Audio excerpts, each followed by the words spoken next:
औरंगजेब ने अपने आप को राजा घोषित किया 31 जुलाई साल 1658 को और फरवरी 1659 में उसने एक फरमान भेजा बनारस में। इस फरमान में लिखा था कि उन्हें पता चला है कि कुछ हिंदू लोगों को यहाँ पर हरास किया गया है, स्पेशली कुछ ब्राह्मण लोग जो यहाँ पुराने पुराने मंदिरों में बैठे हुए हैं। इन्होंने इस फरमान में लिखा कि सभी ऑफिशियल्स को ऑर्डर किया जाता है कि कोई भी इस जगह में डिस्टर्बेंस नहीं फैलाएगा, ना किसी ब्राह्मण ना किसी हिंदू पर कोई चोट आनी चाहिए। ये कोई एक दो ऐसे इंसिडेंट्स नहीं है, काफी है। साल 1687 में औरंगजेब ने बनारस के एक घाट पर खाली जमीन पर ऑर्डर किया कि यहाँ पर घर बनाए जाएं पायस ब्राह्मण्स और होली फकीर्स के लिए। साल 1680s में औरंगजेब ने एक रिलीजियस डिस्कशन करी बैरागी हिंदू शिव मनगलदास महाराज के साथ और तोहफों की उन्होंने बरसात करी। साल 1691 में चित्रकूट में एक बालाजी मंदिर को सपोर्ट करने के लिए उन्होंने महंत बालकदास निर्वाणी को जमीन दी, टैक्स फ्री, और 8 गांव दिए। लिस्ट बहुत लंबी है। इलाहाबाद, वृंदावन, बिहार, अलग अलग जगहों पर औरंगजेब ने मंदिरों को बनाने के लिए जमीन दी या लोगों को बढ़ावा दिया कि वो मंदिर बनाए। सेम पॉलिसी हिंदुओं के लिए ही नहीं बल्कि जैन्स के लिए भी एक्सटेंड करी गई। लेट 1650s में औरंगजेब ने जमीन दी शत्रुंजिया, गिरनार और माउंट अबू की जगहों पर। ये सारी जैन पिलग्रिमेज डेस्टिनेशन है गुजरात में। व्हाट्सएप यूनिवर्सिटी पर डेली आपको कोई ना कोई मैसेज आता है जो मुसलमानों के खिलाफ नफरत फैलाता है। रिसेंटली भी पीएम मोदी ने अपने भाषणों में मुस्लिम्स के खिलाफ डॉग विस्लिंग करी। इन्होंने ऑपोजिशन पर आरोप डाला कि उनका मुगल माइंडसेट है। सावन के महीने में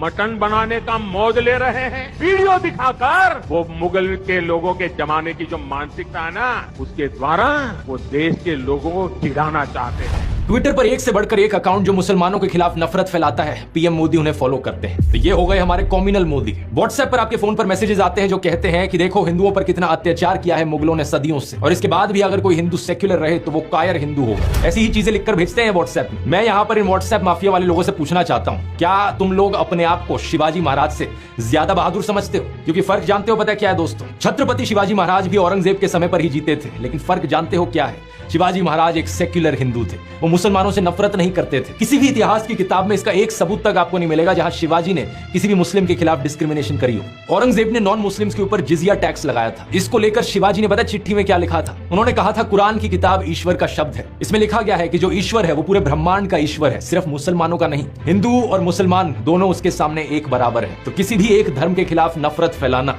उस ईश्वर के खिलाफ जाता है। शिवाजी महाराज ने अपनी चिट्ठी में यह भी लिखा था कि औरंगजेब के शासन में दोनों हिंदू और मुसलमान सोल्जर्स नाखुश हैं। अनाज का दाम बहुत बढ़ गया है, इसलिए जिजिया टैक्स लगाना ब्राह्मण, बैरागी और जैन साधुओं पर सही नहीं है। शिवाजी ने अपनी चिट्ठी में यह भी लिखा था कि गरीबों पर ऐसा टैक्स लगाना मुगलों के ट्रेडिशन के खिलाफ जाता है। ना तो अकबर, ना जहांगीर और ना ही शाहजहां ने कोई ऐसा जिजिया टैक्स लगाया था। शिवाजी यहाँ पर अकबर की तारीफ करते हैं। ये कहते हैं कि उनका राज 52 साल तक रहा, लेकिन उन्होंने सबको एक बराबर देखा। यही कारण है कि लोग उन्हें जगत गुरु मानते हैं। अब मुगल शहंशाह अकबर की बात करी जाए यहाँ पर दोस्तों, तो फिर से वही कहानी आ जाती है। व्हाट्सएप पर आपको एक बार फिर से हिंदू मुस्लिम की राइवलरी दिखाई जाती है। जैसे शिवाजी औरंगजेब की थी, यहाँ पर अकबर और महाराणा प्रताप के बीच एक हिंदू